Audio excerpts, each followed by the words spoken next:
Cageless. This is Late Night Cage Fight, one of our Cageless episodes without Nicolas Cage. I'm Cagefighter Reece. I'm here with Cagefighter Sean and Steve. Do you guys feel depressed when we do these episodes without old Saint Nick? I just hope he's having a good day wherever he is. Yeah, I mean, I just think about it in terms of where he should be in the movie. Yeah, that's important. Yeah. The movie we watched was chosen by Steve this time. It was called Happy Death Day, 2017 horror movie with some comedy elements, kind of some genre hopping, I would say. I had never seen it before. I thought it was fun. Thank you, Steve, for choosing this film that we watched together. Yeah. Hey, why don't you tell us why you picked this movie? Well, I saw it. I kind of enjoyed it, and I figured it was really good timing. Yeah. Because the movie takes place... Actually, I don't know when the movie takes place. But the whole concept is written around the main character's birthday. And yeah, my birthday You don't gotta pick up the happens phone. to be in the beginning of February, right, which is where we are now. And Reese's birthday is sometime after that. I don't know exactly remember when. It's like a long time after mine. You're a liar. 5 days after yours. Oh, yeah, that's right. But this is called Happy Death Day. Are you implying that we're going to die in February? Well, in Black History Month? If you think about it, I mean, right after your birthday, you did start getting sick, right? I did. I mean, coincidence? Yeah. Wow. But this film kind of gives you hope that maybe you'll just respawn when it happens. Yeah. Great. They did do that Fortnite crossover with this movie, didn't they? Did they? I don't know. Fortnite crosses over with everything, so it really wouldn't surprise me if you were being serious. I heard that they made an entire game series off of one of the characters in Fortnite, Solid Snake. Yeah. That was terrible. Yeah. That was terrible. You know, they made an anime off of another one of the characters. Did they? Goku. Wow. Goku! Great original Fortnite You're talking character. about Sayuki, right? Oh, yeah. Yeah. Journey to the West. Yeah. Yeah. Wow. You guys are... The novelization of that Fortnite level. You guys are just so knowledgeable about things. That's what I love about you. And so it's nice to watch kind of like a less intellectual movie for once. Happy Death Day, right? It's not exactly a thinking person's film. Well, I mean, you know, I guess you could argue it is. It's got that murder mystery element to it. It's got like a little bit of both. I mean, it's kind of meant to be fun, but there's definitely like a mystery aspect to it that you're trying to solve throughout the movie. So, Steve, do you like this movie? Do you see yourself as the babyface killer in that role? Not when you watch the movie. Exactly. What character really resonates with you? Like that I would see myself as that character? Yeah. Oh, probably the roommate. The roommate. Yeah. The roommate. Yeah. Her roommate. Yeah. The girl. Yeah. Because you like to bake. Yeah, because I like to bake, and also like, even though I'm hanging out in a sorority, I'm just like, you know what? Fuck these guys. I don't want to participate in any of their bullshit. I mean, you notice she never comes to any of the any of the sorority events that everyone is supposed to be at. So, she relives the same day over and over. And every day, the guy's roommate says something to her like, did you tap that ass? No, it's, did you hit that sweet vag?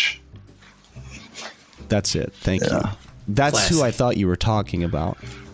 I mean, that would also be appropriate. I think either roommate would probably fit. Yeah. What about you, Sean?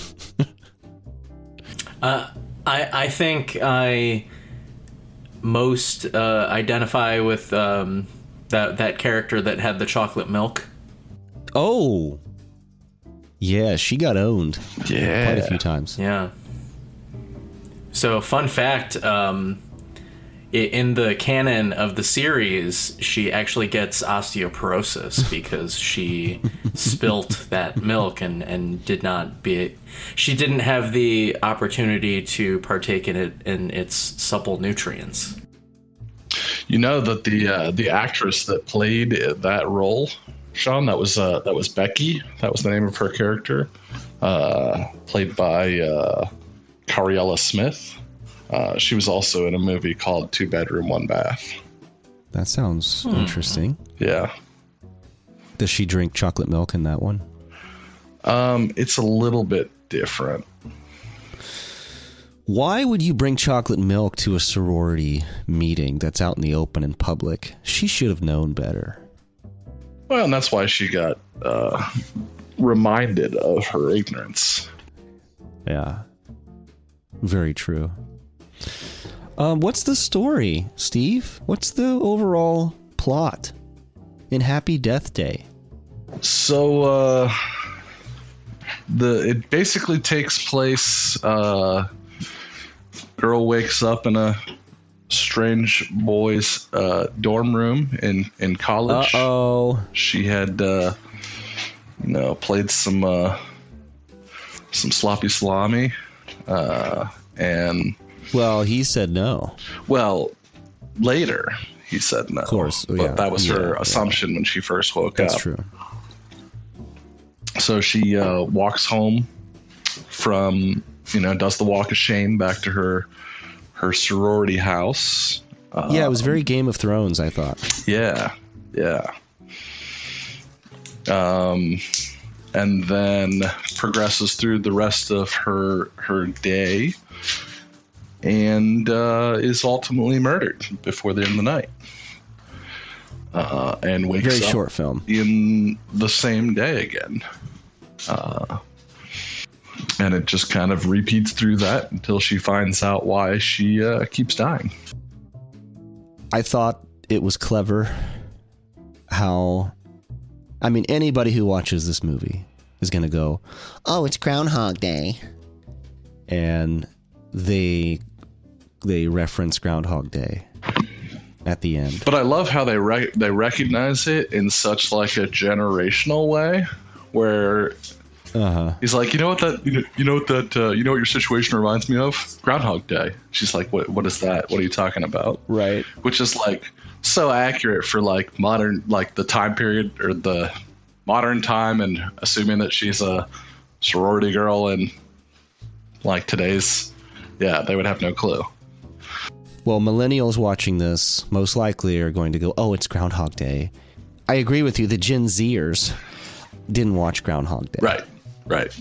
They probably didn't watch Ghostbusters. No. They probably saw a few scenes on TikTok, though. Maybe after this movie. The Zool. I mean, of Ghostbusters. Yeah, maybe. Does Gen Z even know who Bill Murray is? No, I think that's also part of the joke, because he's like, with Bill Murray. And she's like, no, I have no clue who Bill Murray is, and that's also somewhat accurate because I can't think of anything like recent that Bill Murray has done that is. You mean the guy from Ant-Man 3? Was he in Ant-Man 3? Yeah, he was. He had a rather forgettable role. I don't see anything Bill Murray's done in the last 10 years that's recognizable He outside just- of Ghostbusters. He just shows up randomly. Yeah, there's at like a few like events. cameo things. Like he did a cameo in Zombieland. Yeah, of course. And yeah. But like you I'm said, saying with like he Ant-Man. literally he'll just show up at people's weddings and stuff. Oh yeah, yeah.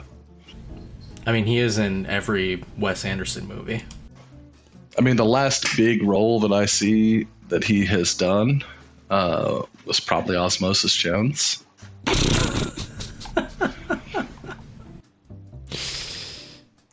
Oh, people don't talk about that movie enough. Hey, would you take my climate change survey? No. How about if you get murdered over and over and you realize that there's no escape from this hell and I ask you every day, do you think eventually you would do it? So what would you do in that situation? You know, if you were in a Happy Death Day situation and you found yourself being murdered and waking up repeatedly on the same day, what would be your perfect day? I think I would kind of do what the main character did. I think I would do what Tree did and begin to investigate. However, I'm not as ditzy as Tree was, so I think I would have had a bit of a head start. I would not have allowed myself to get murdered so many times. I don't know. What you're saying, I would fight that baby face. what you're saying is the reason that she kept getting murdered was her fault for not being good enough at fighting back against the murderer. So No, I mean that just kind of sounds like victim shaming. I'm saying. I mean, No, I'm saying she did the she right got thing. murdered and it was her fault because she just wasn't good enough at investigating. That's not what I'm saying. I'm saying she just kind of took her time. Oh yeah, so she was just lazy about it. Lazy Gen Z, never getting anything done. I mean, a little bit. You know, she had to go see her professor so she could get some. Well, right, have that little affair. Yeah, and she was not a good person at the beginning. No, I thought it was kind of funny that she kind of got like real meta and was just like, I'm not a good person. Yeah. After she starts like revisiting everything that she's been doing. Yeah, sometimes it takes a psycho killer to make you realize your deficiencies. How did you guys feel about the killer? His look? You're talking the babyface killer? Yeah. Yeah, I mean, yeah. So to be honest with you, the babyface thing, it kind of reminded me of Sento-kun. Sento-kun? Do you know what I'm talking about? No. Sento-kun is the mascot for the Nara region of Japan.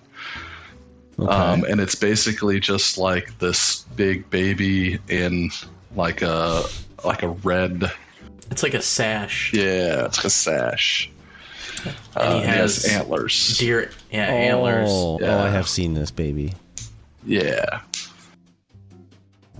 But it definitely it reminded me of Sento-kun a lot, which I thought was kind of funny. Is there a database of just Japanese mascots for each prefecture? Probably. Yeah, it's a security. It's held in satellites. It's confidential, classified. Russia has said that they will release that. They've threatened.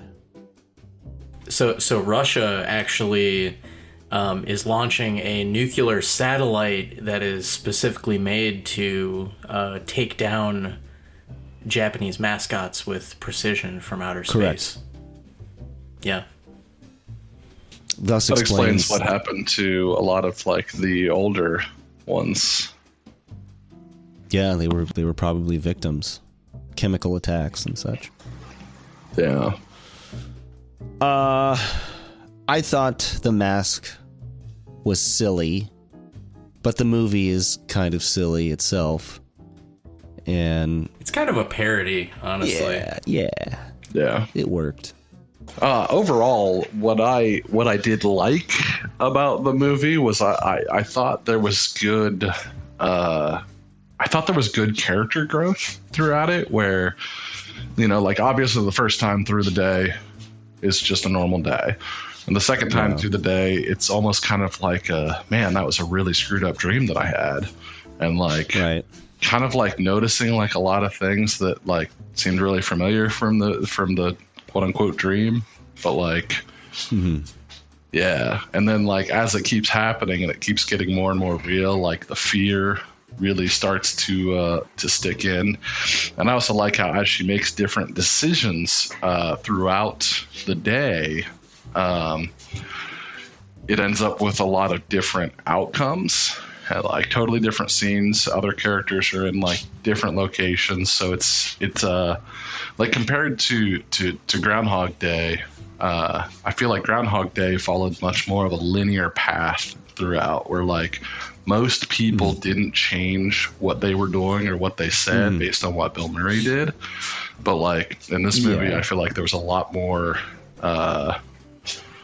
depth in what they did. Sure. And it's not just Groundhog Day. I think there's a number of 80s films that they were inspired by. Yeah. Steve, would you say that this is Blumhouse's Majora's Mask? Yeah, except like you never leave the first day. Bayfield University. That was the college our tree attended. And fun fact, the baby killer costume was designed by Tony Gardner, who designed the Ghostface mask in the Scream movies. Okay. So to some degree it was meant to be just like silly and somewhat well, it says it's a generic? reworked... Tell me if this makes sense to you. It's a reworked version of the Father's Death Halloween costume. Okay. I'm not sure if that's referencing one of the Scream movies that I haven't seen. Yeah, But, maybe. Yeah. Some great lines. I thought there were some great lines in this. How about, who takes their first date to Subway? It's not like you have a foot long. Apparently that was improv. Oh, really? Yeah, by the actress. Nice. It's hilarious. She couldn't even come up with a Jared Fogle joke? I also like the same Director's character, the same Tim character.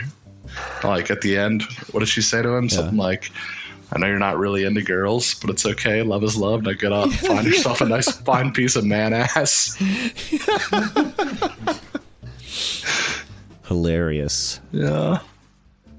The other thing that I think was interesting about this movie is there was like an unspoken undertone, right? So there's a lot of conversation about how she's such a bad person or like so depressed or whatever because her mom had died a few years prior. And she never really dealt with that trauma. That's right. But they also point out that her mom has the same birthday as her. Yeah. Which really led me to believe, because there was never an explanation as to why she was repeating the same day over and over. Right. So like coming from me, I have a mom that's very spiritual and like believes in a lot of I don't know, Scientology. No, like just people coming back and protecting people. I mean, I remember her telling me like when I was a kid that I was protected by her brother that had passed away when I was roughly the same age and stuff like that. Okay. So it really led me to believe that like watching this movie, that the concept was that like her mom was kind of like protecting her from dying. Yeah. Like That's cool. the afterlife or whatever. Yeah. It's the only way that any of it made any sense, because otherwise it was just it's very strange as to why she was repeating this day. Right. And kind of how she deduced that to break the loop, she would have to uncover the identity of the killer. Yeah. Or kill the killer? No, I think it was just figure out why she was dying and I guess not die. Yeah, not die. Yeah. Just so not like, die. Yeah, it like begs the question: is like, is her birthday significant, or is like she have some sort of rebirth after dying power, like some like ReZero shit or something? Do you think she's gonna be traumatized now every time her birthday comes around? I mean, it sounds like she already was. Where like, Yeah.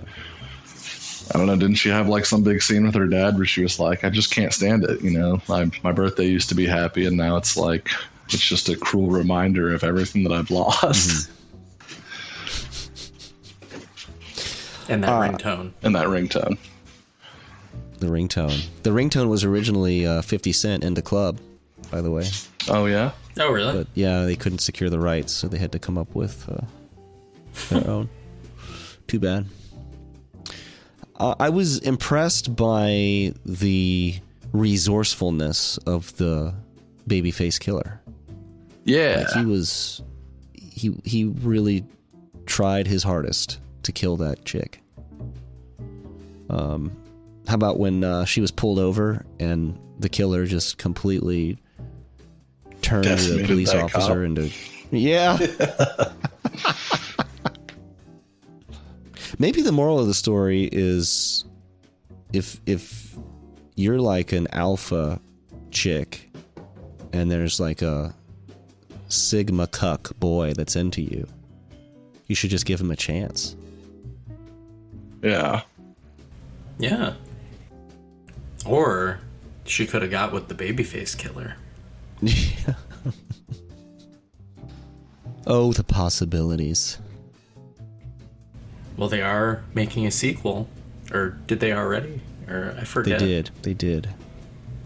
So did you know that the scene where Tree walks through the campus quad naked, that was actually filmed on an active college campus? Oh. And she was actually naked. Yeah. So they had to take like a lot of precautions to keep people from like filming her taking photos. Yeah. Why was she called Tree? Because her parents were hippies. What did you think about the initial lead as far as who the killer was when, there was that convict who had escaped from prison? How'd you feel about that? I thought that guy was pretty cool. I totally believed it was him. Yeah, and definitely good for that role. The actor really pulled off the deranged murderer. And what a good bait and switch. Yeah. I thought. Yeah. So, do we want to spoil the ending, or is this something we just want to leave ambiguous for listeners? I mean, I only have one point to make on it that I don't really think needs to spoil the who it is. Okay. And that's just that having watched it, my watch with you guys was actually my second time watching it. And knowing who the killer was really interesting to watch throughout the movie, because they actually did a pretty good job of lining up all of the events throughout the movie, where you could kind of figure it out. But it wasn't painfully obvious. No. And it wasn't the butler this time. And it wasn't the butler. Wow. Her name is actually Teresa. Is it? Yeah, I looked it up. Sean knew the truth. So everyone just calls her Tree. It was probably her dad that called her Teresa then. Yeah. I mean, I could kind of see how you get to Tree from Teresa. Yeah. Teresa. Well, that's what they do, right? They have to shorten everything and give it silly names.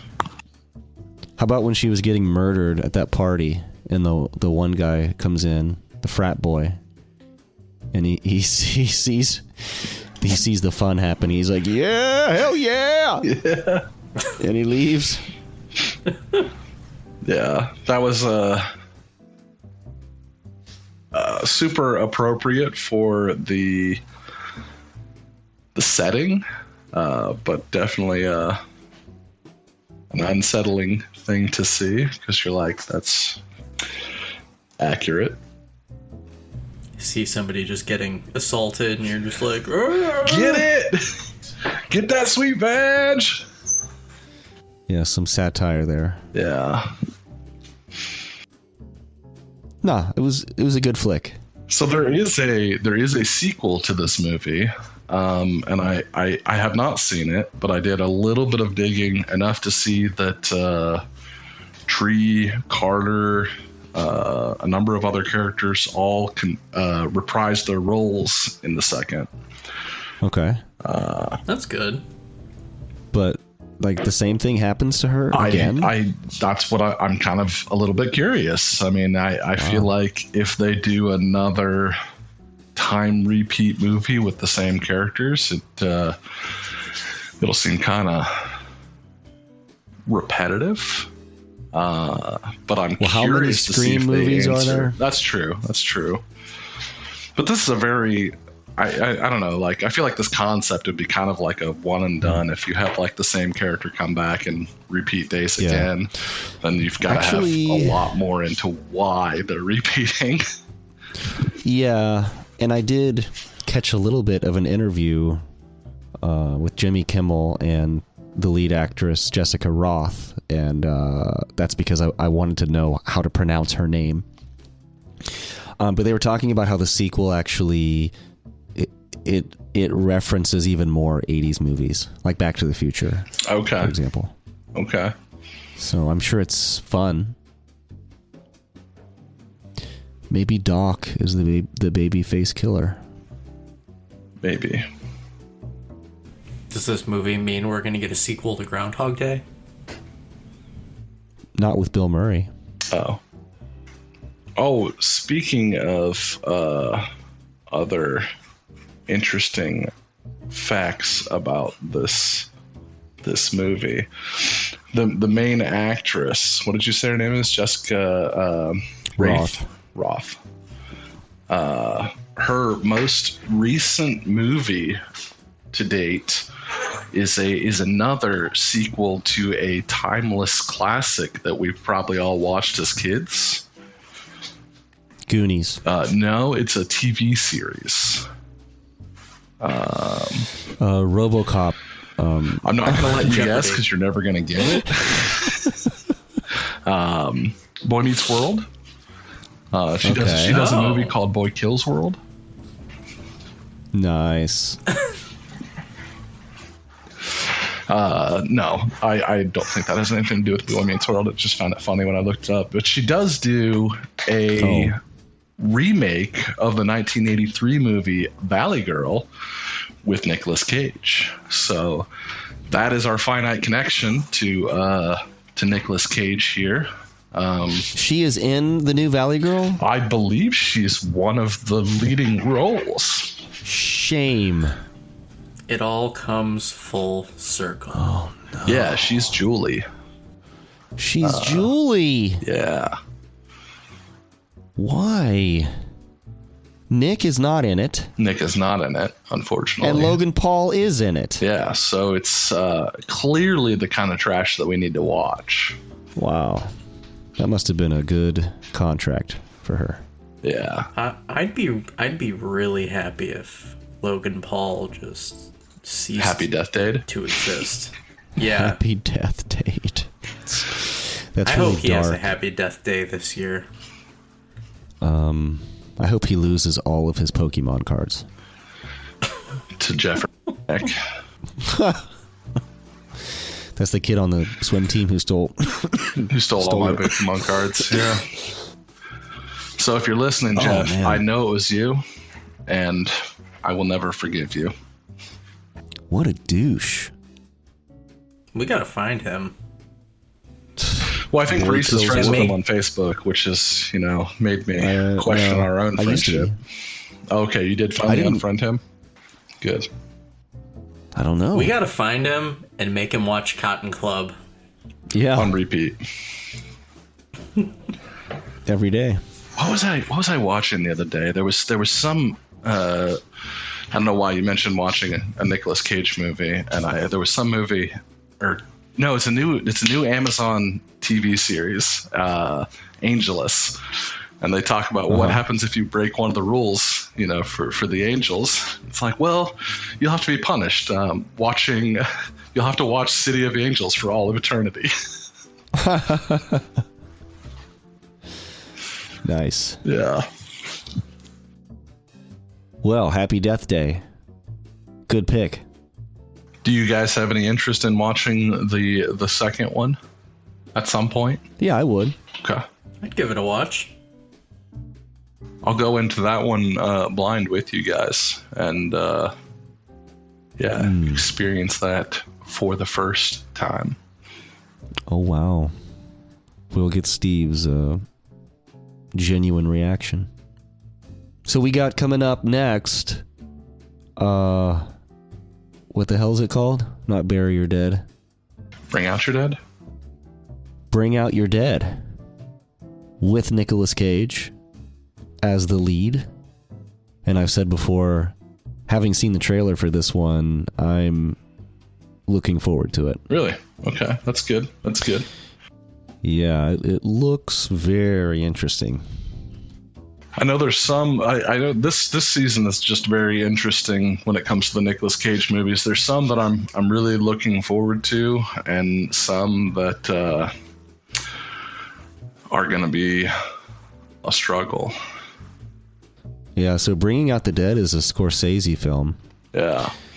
And the synopsis, or the, tagline says, haunted by the patients he failed to save, a monumentally burned out Manhattan ambulance paramedic fights to maintain his sanity over the increasingly turbulent nights. So I'm expecting some Cage craziness. Have either one of you guys seen Brooklyn Nine-Nine? Only I never really watched the show consistently, but I've seen clips. Me too. Clips. Okay.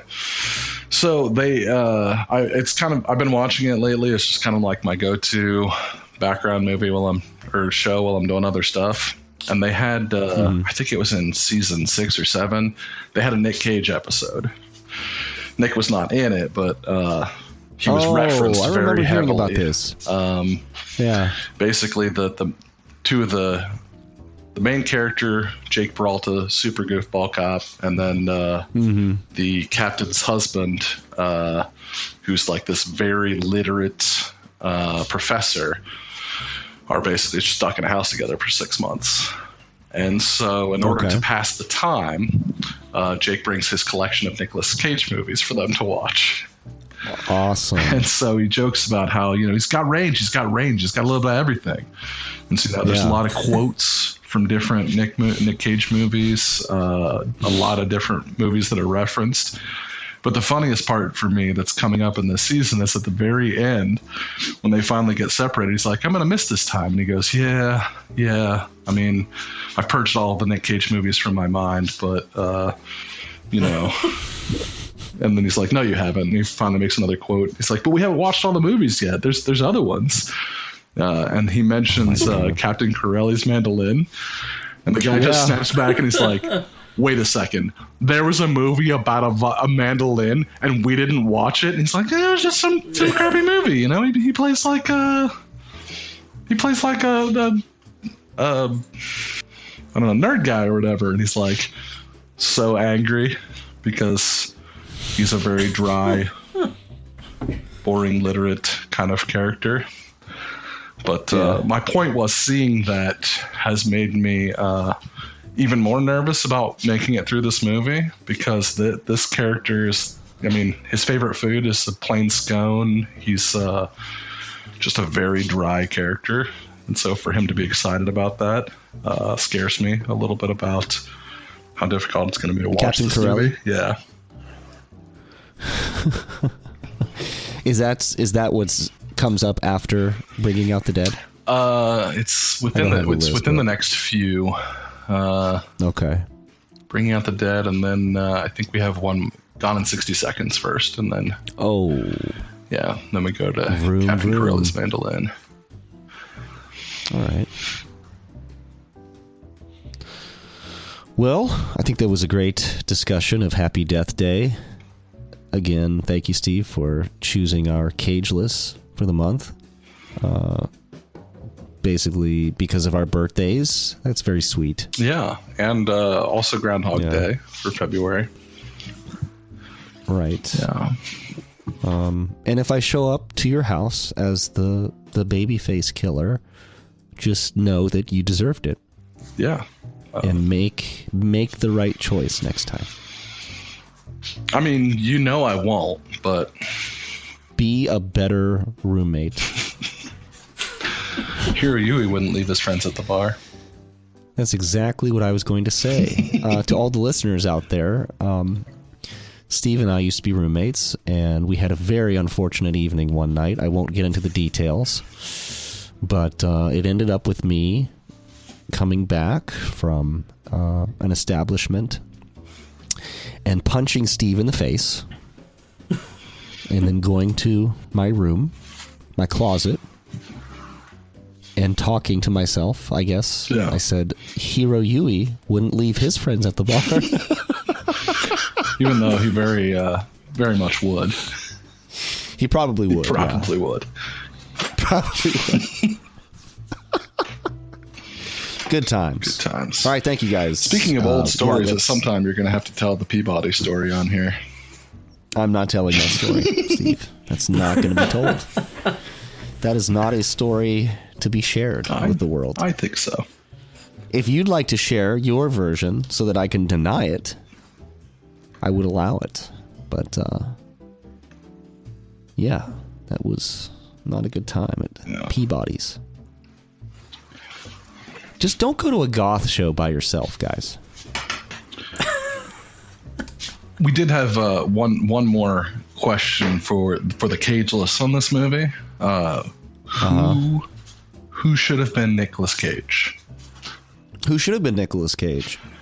Probably the dad. Yeah, you think the dad? Yeah, because everyone's younger. They're college kids. Well, I was thinking the doctor would have been pretty good. Oh, that would have been good. Yes. Actually, I kind of like that more.